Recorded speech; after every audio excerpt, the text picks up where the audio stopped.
আজকে একটি নিত্য নতুন রেসিপি নিয়ে চলে এসেছি, মটরশুঁটির খোসা দিয়ে কচুরি।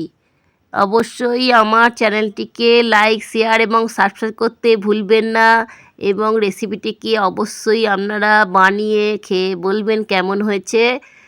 আপনারা সকলে আমার পাশে থাকুন, সাথে থাকুন, অনেক অনেক ভালোবাসা দেবেন।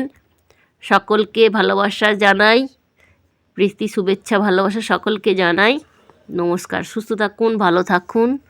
मेरे रंग में रंगने वाली परी हो या परियों की रानी, या हो मेरी प्रेम कहानी। मेरे सवालों का जवाब दो।